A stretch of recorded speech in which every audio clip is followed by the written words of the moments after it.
नमस्कार, मैं शिवानी रतूड़ी लाइव में आपका स्वागत करती हूँ।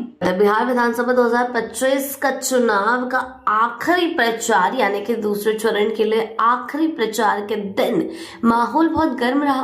बिहार विधानसभा चुनाव में उत्तर प्रदेश के मुख्यमंत्री योगी आदित्यनाथ रविवार को मधुबनी जिले के 20वीं विधानसभा क्षेत्र के गांधीनगर सिमरी में आयोजित विशाल जनसभा को संबोधित किया। उन्होंने जनता से एनडीए प्रत्याशी हरिभूषण ठाकुर बचौल के पक्ष में मतदान की अपील की है और कांग्रेस राजद गठबंधन पर तीखे प्रहार किए। इस दौरान सीएम ने दावा करते हुए कहा कि मधुबनी को घुसपैठियों का लॉन्चिंग पैड नहीं बनने देना है। योगी आदित्यनाथ ने कहा कि बिहार की ये पवित्र भूमि माता जानकी की धरती है जो नालंदा जैसी शिक्षा स्थली और मधुबनी की प्रसिद्ध पेंटिंगों के लिए जानी जाती है, लेकिन कांग्रेस और राजद की नीतियों ने इस गौरवशाली राज्य को बेमारू बना दिया। उनका कहना है कि महागठबंधन ने जाति और धर्म के नाम पर समाज को बांटा, माफिया को संरक्षण दिया और राज्य को अराजकता की ओर धकेल दिया। मुख्यमंत्री योगी ने कहा कि बिहार में आरजेडी के शासनकाल में लगभग हजारों अपहरण की घटनाएं हुई। उस दौर में बेटियां असुरक्षित थी और व्यापारी भय के साए में जीते थे।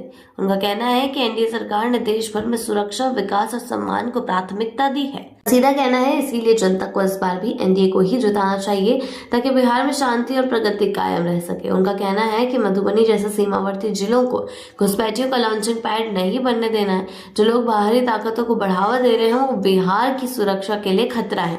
योगी आदित्यनाथ ने उत्तर प्रदेश में अपनी सरकार की उपलब्धियों का भी जिक्र किया। उन्होंने कहा कि यूपी में जब बुलडोजर चला तो माफिया की हडली पसली एक हो गई और गरीबों को न्याय मिला।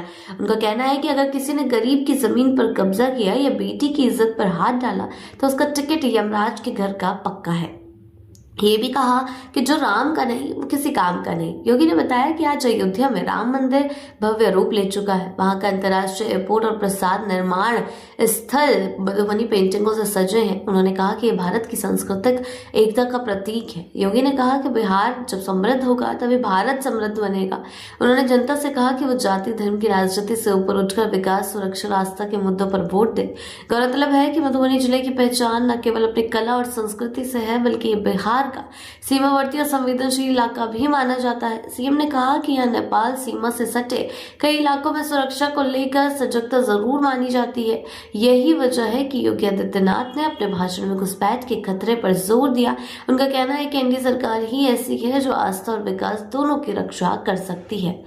यानी कि चुनाव प्रचार के आखिरी दिन भी यूपी की सारी सियासत की गर्म बिहार में देखने को मिला कि कैसे यूपी के सीएम योगी आदित्यनाथ बिहार में गरजे हैं।